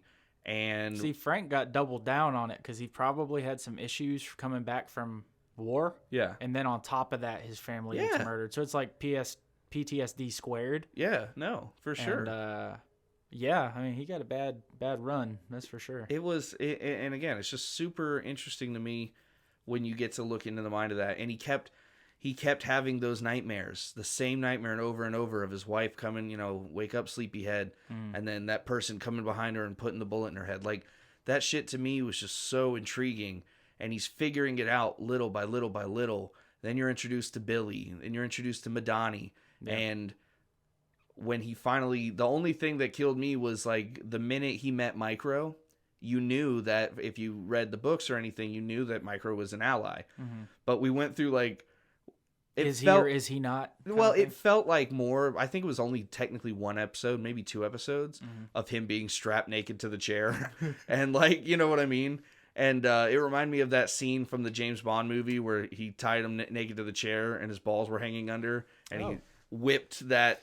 Oh, you remember what I'm talking about? The rope to smack him in the nuts from underneath. Like, it was just the most painful thing. Classic move. Oh, it was so painful to watch. But we got that, and we got that really great. Once they finally were together, that partnership, the amazing things they were able to do. Wasn't that his man in the chair in the first season? Yeah, that is totally. And in the comics, that was always his man in the chair. Mm-hmm. I was insanely shocked that we didn't get Micro in the second season. Because he just went home, right? Which for the show makes a lot of sense. He's done. He has his family back. There's no danger. There's no need to drag him back into it. But just from the Punisher, comic books and stuff, I half expected them to come up with a reason for Micro to come back. Or at least maybe like an appearance. Yeah, but you know what? I was fine with it because there was that little gay voice inside of my heart that was like, he's happy. Let him. Well, and also as season 2 progressed, he wasn't needed. Like, for the story that they told, he didn't really need to come back. And that's exactly. So they could have written it a million different ways but they didn't need him. And, like at the part where I was like, where's Micro? I was just like, he's home with his family. Good for him. He's right where he needs to be. The young girl, I don't remember her name. She was, I don't know how old she was, but she was a great actress, man. She was season 2? In season 2. She was awesome. For her role, man, convincing. She was awesome. Yeah, man. I just think that was a really neat, and I thought by the end, again, just the sentimental side in me, Frank really cared for this girl, and she gave him the big hug and a kiss on the cheek, and he put her on the bus. I thought he was going to be, like, literally say it at some point, like, you are what I imagine my daughter would have been like. Yeah, I was waiting for that, because you could tell, like, that's Yeah. what he was doing. Yeah. And, it worked, because at the end, I was like, wow, I legitimately believed that they cared for each other. Yeah. Which is hilarious, because when they first meet, as opposed to when they make it to the end, it's just night and day. It's awesome. Oh, totally. And, I just thought that was a really cool relationship, really cool, character that we got to see. Yeah. And that scene, like, where you know, he kind of taught her a couple things Oh, on how to protect herself. And then he went off on her later. in the Yeah, season. and he went God. off because she tried to. Man, that was brutal. No apology or nothing. Nothing. Like, he never came back. He's like, hey, you remember that time that I body slammed you and almost killed you? I'm sorry. Yeah, no, Like, he just was like, whatever.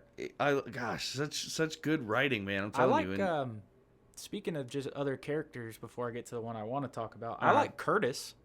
oh yeah, I thought he was good. Like, he was a very good character. I Both love- seasons. I love him as a character. Yeah. I think that he honestly is a really good friend to character to have, Mhm. because the whole time he reluctantly was like, I don't want to be involved in this shit, but I know he's right. You know, Yeah. we can't just not do anything. See, he didn't do that annoying, I'm mad because you're the Punisher. He did the whole, I'm struggling with this because I have a life and I have I people. don't want to cross that line. That's Yeah. what you do. But he was always there for him. Like, he was just like, no matter what we got to do, I'll be there for Well, you. and it kind of took you out of it because when he was up on the roof sniping for Frank, you're like, okay, yeah. But when he actually shot one person and he went through this whole trauma of like, I killed somebody, I was like, oh man, you never really have done this because Yeah. you were a medic. Yeah. You weren't the front lines killing people. You were saving people. Yeah. And it's funny, that exact scene, I just, obviously watched it a couple weeks ago. Right. But it's funny because he's sniping and he's not hitting anybody. And I then- just thought he was a terrible so shot. So did I. We were watching it. We were like, God, he sucks. Like, he But can't he shoot wasn't. for shit. And then you realize, you're like, oh, he's missing on purpose. Yeah. He's hoping that he can just get them He to was distracted. scatter. Yeah. And then when they came up there, and it was, it was funny because, like you said, he busted a cap in that one guy's ass. And then 2 seconds later, he's like, you're going to be okay. Like, I just shot you, but I'm going to save your life. So, Yeah. It now I will say oddly the reason number 1 to me kind of reigns supreme is Billy. I didn't like him as Jigsaw as much as I liked him as Billy Russo. And you know what? Y'all could have done us a favor and fucked up his face a little more so that he was more like Jigsaw than what we got. So you just said a point that I 100% agree with, and then you said something that solidified the point that I had, but I didn't know I had it. I loved him in season 1. Yeah. He was awesome. He was as suave Billy Russo, and smart He was a and good calculated smooth. villain. Yes. But yes, and then at the end, obviously with that great finale, you're like, okay, he's gonna be Jigsaw. When he comes back, I remember seeing the first promo image, and he has those couple little scars, and I'm like, are you kidding Yeah. me? Like, if you look at how he looked at the end of season 1, Yeah. he was mangled. And then I'm thinking from Punisher Warzone, that dude looked like Jigsaw. Yes. Yeah. But The hell, Frankenstein face. Yeah. But hell, you didn't even need to make it that bad. But No. it needed to be worse than what it was. And all they said was, oh, they did a good job at putting your face back together. I'm like, get out of here. Well, somebody raised a good point that was like, in today's day of plastic surgery, there's no way you could expect. And I kind of agreed. Because if we're going to be based in any kind of realism, the only way that I would have done it different is instead of him being arrested and going to doctors, I would have had him somehow escape, or maybe there was somebody who got him out of there and he was recovered through an Iron Man style, bunker, like they somebody dragged him back to their lair where he recovered for the last year, not sitting in hospitals with these doctors. Kind of like and all. what he tried to do at the end of season 2 when he went to like that underground doctor and tried Yeah, to get those bullets yeah, pulled out. Yeah. Exactly. If that fucking guy had put him back together. That guy was a dick. Yeah. I mean, he straight up was like, all right, he's unconscious. Bye. Well, there's a whole bag of money, and then this guy who keeps pointing a gun at you, and then he passed out from the pain. yeah, all right, I'm out. All right, At least he was nice enough to throw him in the trash. Like, That was, first of all, that confused me for a second, because I was like, how did you just pick him up and throw him in there? And Well, why did you spend the time doing that? I really thought he was going to be patched up. Like, I thought he did it and then just threw him in the But he garbage, was still which gonna was patch him up. hilarious. Yeah. But it made me think of, I don't know if you watch It's Always Sunny in Philadelphia, but Danny DeVito's character, Frank, he said, there's a line he says, he goes, if I die, just throw me in the trash. And that's all I could think. Oh my Billy's gosh. just stuck in the trash. Fucking But love Danny DeVito. I hated the fact that his face was essentially fine. Because I thought we were going to get a lot of that is going to tear up his psyche. Like, he's going to be very big about his looks, and that he was going to be mangled, and that was really going to tear him up. So I was half expecting the Doctor Doom reveal. If you remember, there was a lot of that. I don't remember which comic series it was, but there was kind of showing origin of Doctor Doom.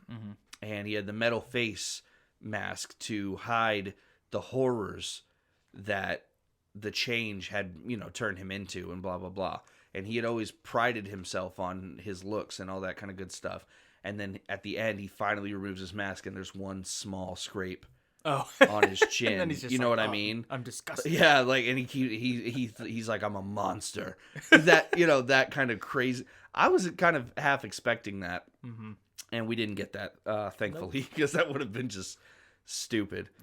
No, but yeah, I mean, Punisher, all in all, man, I think that it was full of action, full of great fights, and just a really pleasant depiction of the character. I was ultimately happy. That is a show, again, because I couldn't rank it higher than Daredevil or lower than Daredevil. I'm gonna put it right at a 9, just where I put Daredevil. I'll give it an 8.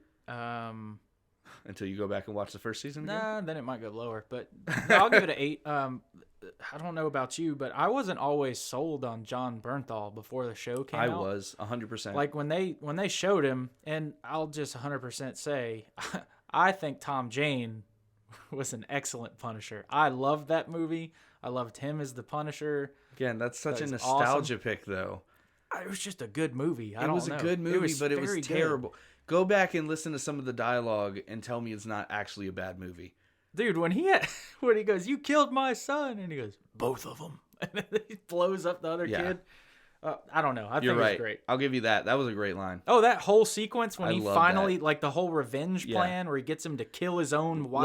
Let me tell you the scene that made it a terrible movie. I'm gonna tell you just real quick. Kevin Nash as the Russian. No, I liked that. I thought that was actually pretty cool. Awesome. The he had this little rat on the inside of John Travolta's organization who was telling him their schedules and all that stuff, and like helping feed him information and all that good stuff. And he finds the wife's schedule, and he goes and he carries around the fucking bag with a fire hydrant in it, and he keeps pulling the fire hydrant out of the bag and then taking the car so nobody will park next to the fire hydrant. Brilliant. And it was the dumbest shit. Brilliant Punisher tactic. So stupid. It's awesome. I love it. I really do. It is an awesome movie. It's just not a good one. Did I say last week too that I read that the Billy Russo actor was one of the ones they were throwing out to be the new Batman? Oh yeah, that was last week. I said yeah. that. You said that last week. I still think it might be cool. Again, I'm all for it if the dude would just bulk up. Yep. I think he's young enough looking. Yeah, I mean he's tall, like you said, give him a little bit more mass. He is tall. He just has too thin of a face. Mm-hmm. I'd like a square jaw, but again, just like you said, if they brought that chin strap up to the bottom lip instead of giving us the full chin and jowls, it could look fantastic. That could change that could add a whole new ensemble of people that could play him because that's a big deal. Like you said, that chin is a huge deal, but he's got a cowl that kind of comes up. Yeah, doesn't have to be as chiseled. Yeah, so. we don't have to show. And again, I think that in the cowl, Bale had a very doughy kind of chin in that area in the cowl. My mom always says that he has too many teeth for his mouth. Really? So like when he speaks. Really? Like she's like he talks like he has too many teeth. I always like that. Did you see Bohemian Rhapsody? No. Well, I actually probably watching that today when I leave. Ironically, really? Yeah, I own it. I just saw it the other day finally, and Remy, when they were making fun of him out by the van, it's very oddly paced. It's a very like you're watching this movie as if it's in fast forward because it's like quick scene, jump a year, quick scene, jump a year, kind of stuff. But he's like meeting the guys who will eventually become Queen, and they're playing in another band, and their lead singer just left them, and he was like, well, you're gonna need a new lead singer, and they're like, you got anyone in mind? He's like, how about me? And they're like, not with those teeth, guy. And he was like, he starts singing, and he does, it sounds great, and they're like, oh my god, he's amazing. He goes, I was born with 4 extra incisors. More space in my mouth gives me more range. And he just walks away. And I'm like, that was kind of dope.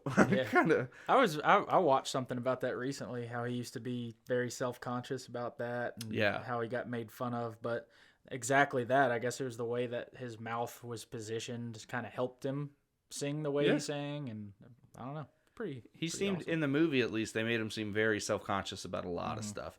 But again, pretty solid flick. Nice. But yeah, I mean, I love these Netflix shows, man. I think that they were great. We're coming up right at the 1.5 hour mark, so that's probably a good place to end it here soon. Here, I got a couple questions people sent me. Real quick. Oh, We okay, can people hit sent these you fast. questions? Yeah, I thought it'd be cool. I know it's not like a live show, but No, yeah, for people sure. can still send Dude, stuff. I love audience engagement. If I people do can, too. anybody. Oh, and I mention this every show, guys. To you listening, tweet your questions at BatHatOfficial. Send it to our official Twitter page.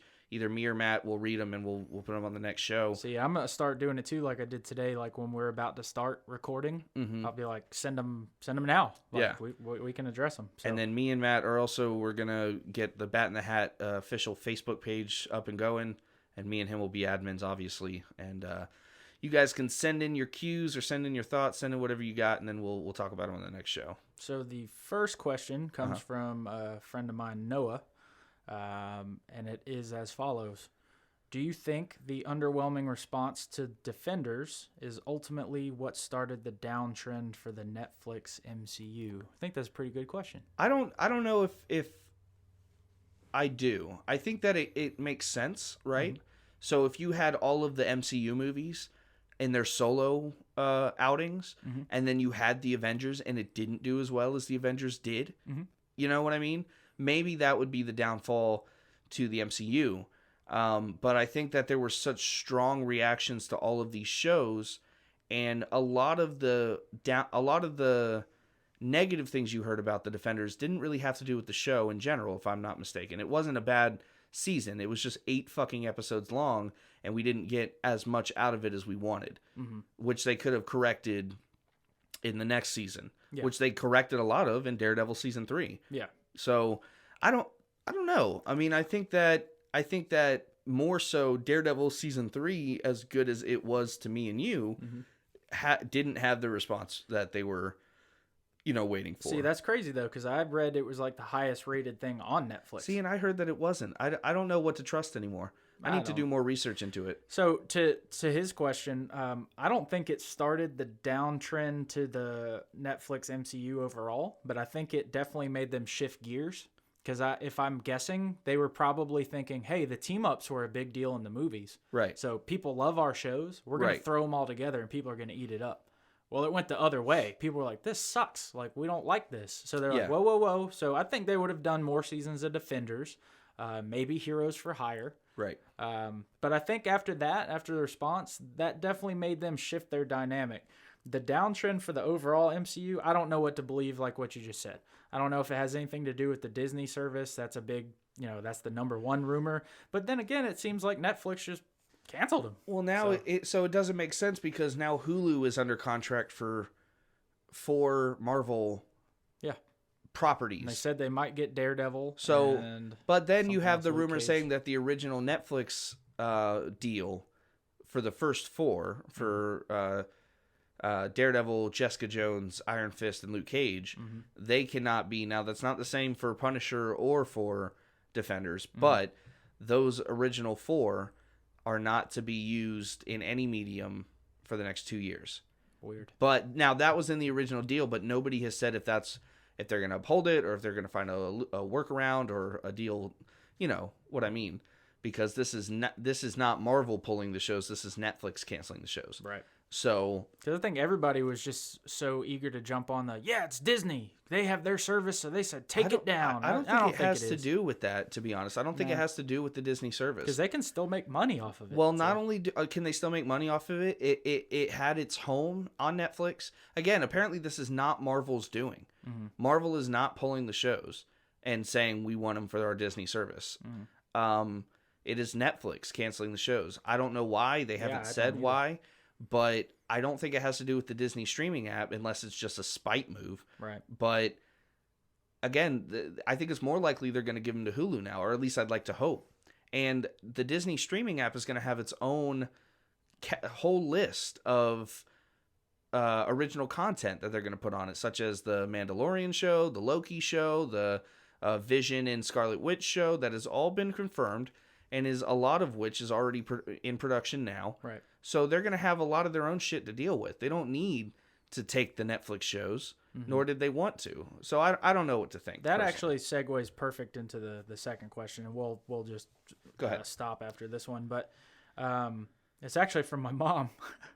My mom's awesome. Hi, Matt's mom. Hi, Mom. Love you. Sorry for my language. Yeah, she knows. She said it's his show.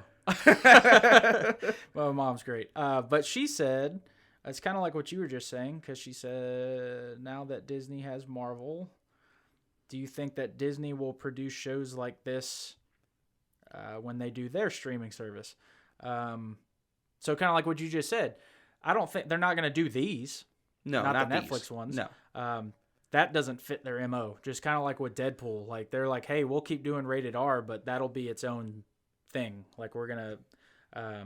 So, yeah, they'll definitely... I think they'll do shows like this, but not the Netflix not vibe. these shows, but I think that they're, again, the Mandalorian, the Loki show, Scarlet Witch, and Vision, and then there were some other ones that I can't remember right now. Those are the main ones that are confirmed. Tom Hiddleston is actually doing it, right? So is the actors for Scarlet Witch and Vision. That's crazy. You must be throwing fat checks at them. No, yeah, they're gonna continue their roles, and they're extending their contracts to have to do with the shows. So we don't know anything about them necessarily right now. Mm-hmm. We don't know what it's really going to be about or any of that, and I don't care. I don't want to know. I want this to be a surprise because if I'm being honest, very surprised or very excited for Loki at least. Yeah. And I just like to see what it is, when it comes out. I just don't need another streaming service to pay for. Now there's DC Universe, Netflix, all that. Speaking of the DC Universe, just a little off topic, I think that I'm getting fed up with how non-user friendly the app is, because I like watching Titans. I'm watching Doom Patrol now and Young Justice. But every time I go on that app, I have issues, and it freezes, or it doesn't load the page, or it's getting so annoying.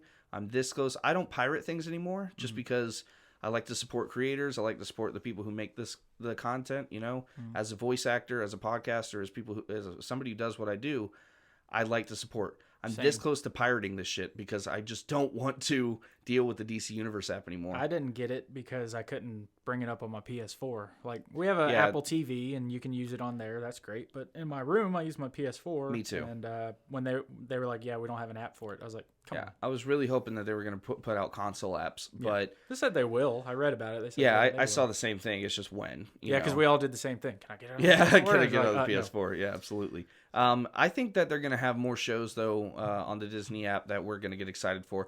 I'd like to think that somebody made a mention of a Moon Knight show. They've been talking about that forever. And I would really love that to be a thing. Somebody just put out a couple weeks ago this Moon Knight short film on YouTube that was pretty fantastic. Wow. If you get the chance, go onto YouTube tonight. And I don't remember what it's called, but just look for Moon Knight, fan film or whatever. It's only about 15 minutes long, and it's really great. That would have been a perfect Netflix show, because they would have done the dark and gritty again. And Punisher showed they can push the boundaries with violence. And so, I mean, it's not required to be super violent for something to be good, but, I mean, come on. It's pretty cool. I think it would have been cool. I think that, I think that the streaming services are we'll see. Eventually, there's going to be so many streaming services that a lot of them are going to start making deals. Like, you're starting to see that in the music services now for Spotify and Apple Music. Apple Music now is, it comes with, if you have Verizon, they just give you Apple Music now.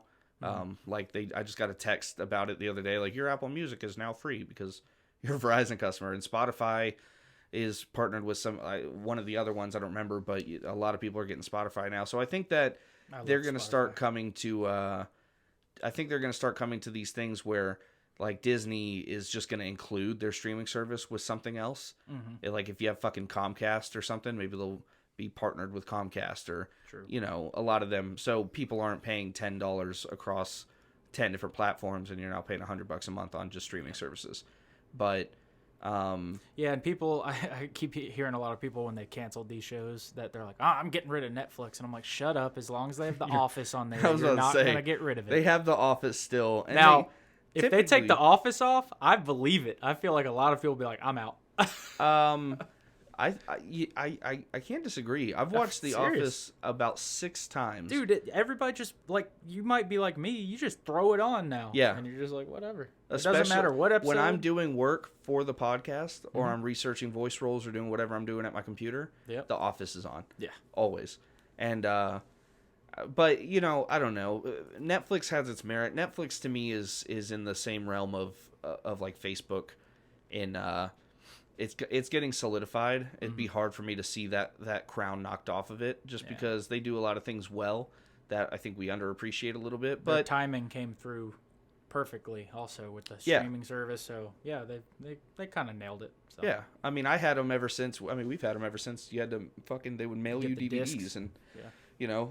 But that's our show today, man. Cool. Did you have any news or anything? Nope, I don't have any news because I Fine. forgot to write it down. But I did look up some news the other day, and I forgot to write it down, so it's not in my notebook. But I will say, if you wanted to, just because we got a couple minutes, we didn't actually end up getting to talk about the Matt Reeves movie a whole lot last week. What do you think about what? I know you've heard just as much stuff as I have. What are you thinking of the Matt Reeves I'm movie? Are just you getting excited? Yeah, man, I'm so excited.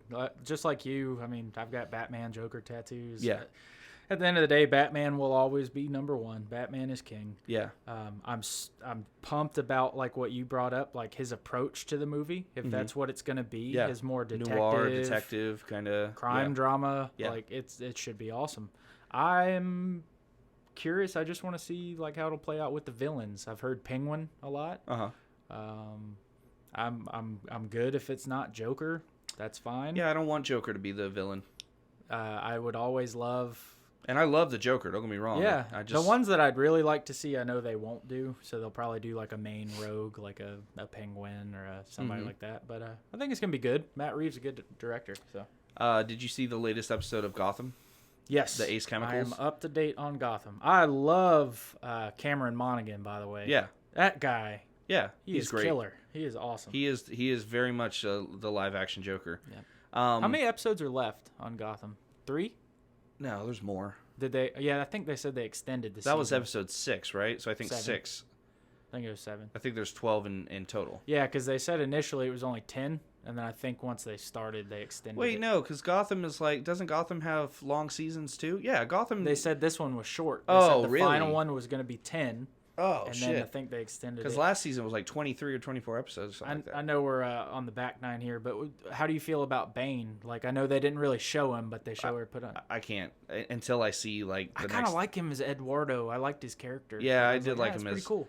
I just thought that it was weird. The Joker fell into, or Jeremiah fell into the vat at Ace Chemicals, Mm-hmm. and it was very much like we had seen, before. But then when you see his body later, it's like charred and like really fucked up. Did you and- see the leaked photos of what he looks like? No, They've showed it. There's leaked photos of what he looks like in the finale. really. And they're doing the time jump where Right. Bruce is Batman. Yeah. And they show that obviously the Joker is around, or Jeremiah, whatever, and he looks awful to me. Really? Yeah, he looks like the Crypt Keeper. He's got a little bit of hairs that are coming out, and he's got a mangled face. Yeah. And it's obviously Cameron Monaghan. And people are like, "Oh, it's great. He looks cool." I'm like, "Oh, it looks terrible." But I'm curious to see how it's gonna end. Hopefully, it's a good finale. I know people are 50-50 on the show. I've enjoyed it, so Yeah, we'll see. we'll talk about that once it's all wrapped up. Yeah, we will. We're gonna do a whole Gotham episode in a couple of weeks, and so what do we got coming up next week? Me and Matt are doing the Arkham games, which we will be vastly underprepared for. I can already tell. Yeah. After that, we're gonna have hopefully a couple of guests from Mythical Mountain.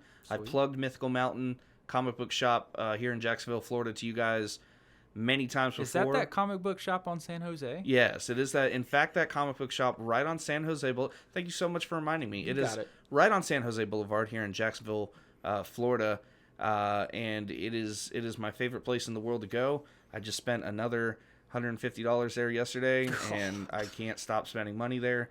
That's why the lights are out. I noticed yeah, that right. we're using a generator Yeah, to it's do so this weird. You've had podcast. all That's these odd. candles. Why are these candles lit? I don't get it. I don't know. It's awful hot in here. Yeah, yeah. So I think Tony and Sean are going to join us in 2 weeks for we're going to talk about the Sam Raimi Spider-Man movies.